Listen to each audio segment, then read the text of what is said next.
spectacular boat in its third year of racing. Should be retired soon. A new Miller coming out, the Frank Kenny Unlimited. Let's hear from the crew chiefs about the matchup in the final. John, what about the final heat now? You've got a situation where the Budweiser's looking awfully good today just as well. Yes, for sure. I think it's going to be a real smoker. We're just going to have to see what happens as the race continues and the water gets rougher. I think that, our boat right now, the Miller American's getting through the rough stuff pretty well, and it looked like they were having some trouble when they got in the big bumps. So turns might be the key then. I think so. Yeah, first lap or two, I think, is going to be a real smoker. Ron, what concerns you most about the final now? Well, I think it's going to be a real barn burner, and we've set the boat up to run with Chip on the first lap, and I'm suspecting speeds of 140 on the first lap. So turns, big concern though? No, if we go fast, it seems to be turning quite well. It's just when we're running slow is when we have problems, and if he can break out in the lead and get some nice clean water, I'm sure that we'll be in good shape. We just need the clean water. What about the final? What concerns you the most? Get into the corner before everybody else. We're going to see another sensational start and push people out to the beach. You're going to see a start. You won't forget it. This is going to be fun. That's what we came here to do, is try and win the race. Keep talking to me on the radio. If it does what it's supposed to, it'll be okay. If it doesn't do what it's supposed to, we're probably in trouble. Let's see. Jerry, what concerns you the most? If I can get the RPM of the N2 up, we've got the engine cooled down. Well, I don't know. We made a little change this morning when we lost 100 degrees, and we've been hunting for that for 2 months. Now we're trying to tune it up. In other words, get more power now. Yeah, we need more output shaft speed. And if he's only running 84, 85%, and if the thing comes to 95 or 100, step back, I'll tell you, we'll get right after it.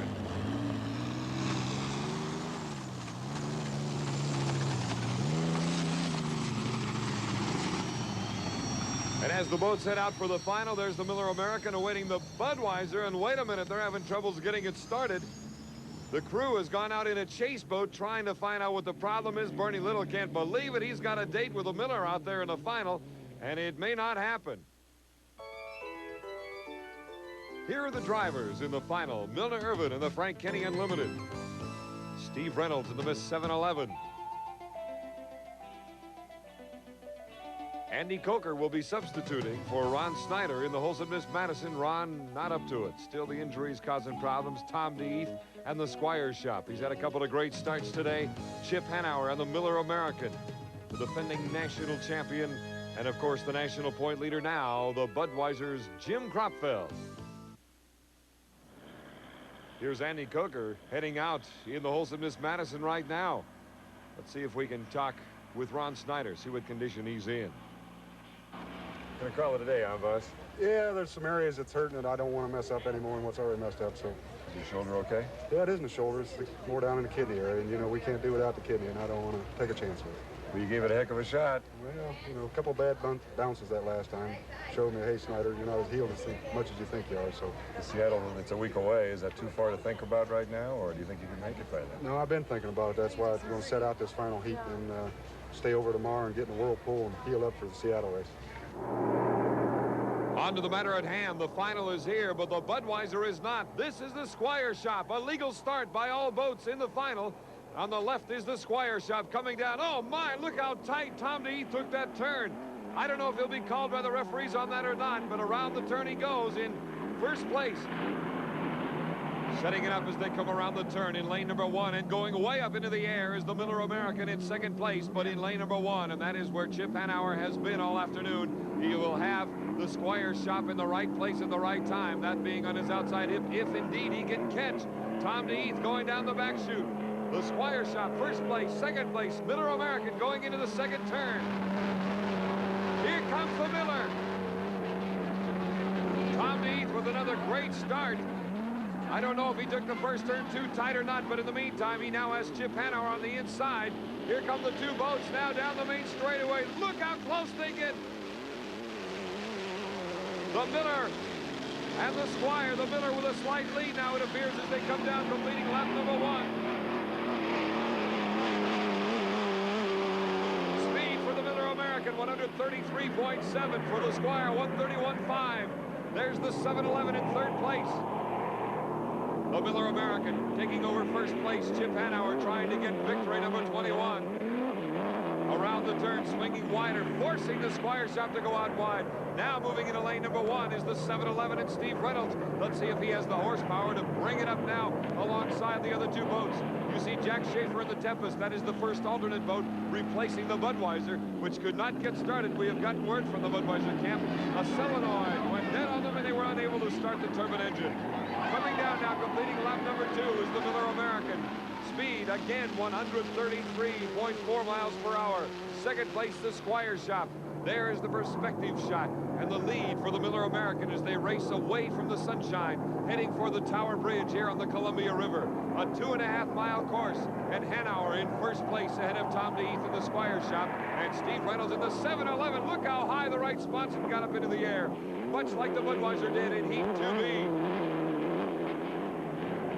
Steve Reynolds still with about 85% of the total horsepower that he'd like to have. More like 100%, and he'd be up there with the rest of the boats. But in the meantime, here is the Frank Kenny Unlimited with Milner Irvin making his first final of 1986. Again, around the bridge turn and down the back chute. Andy Coker doing a great job. First time he sat in this boat since San Diego in 1985 when he drove this boat for the Madison people.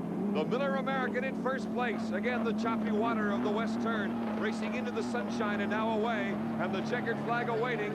Chip Hanauer, victory number 21, his third in 1986. The Miller American, slight damage on the tailpipe, is the winner here in Tri-Cities. Second place, the Squire Shop, and Tom DeHeath out of Detroit.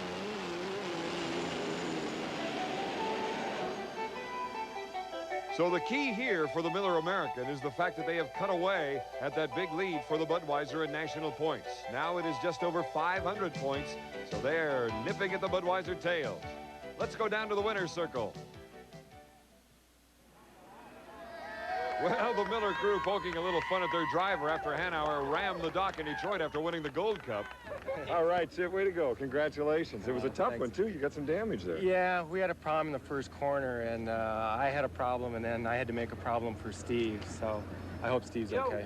Well, nevertheless, you look at the national points, and they're important. You're down to only, what, 530 points behind the Bud now. Yeah, we had some rotten luck, you know. In Miami, we didn't get a single point, and then last week, in Evansville, we had a hole in the boat, and they won the race, but we're barking at them now.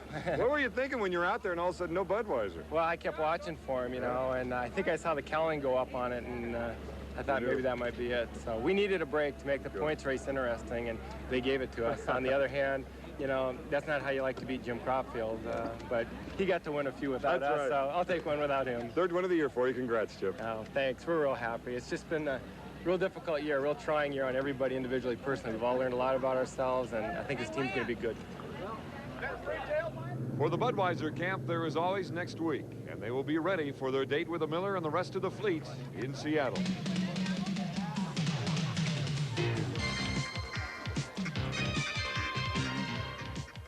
Cities, Washington. I suppose this race is always going to be the one they say, well, what would have happened if the Budweiser would have started? But that's part of racing. The Miller American was there at the gun, and they get the victory. I think the only ones that were really cheated, besides, of course, the disappointment from the Budweiser crew, because their boat did not start, would be the fans themselves. They wanted to see that confrontation between the two boats that have won all the races this year between them, and that's the disappointing part.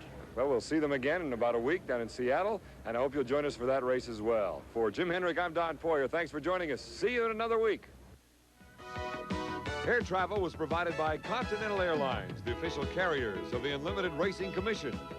Shoes and sportswear were provided by Avia, the high-performance footwear for both men and women.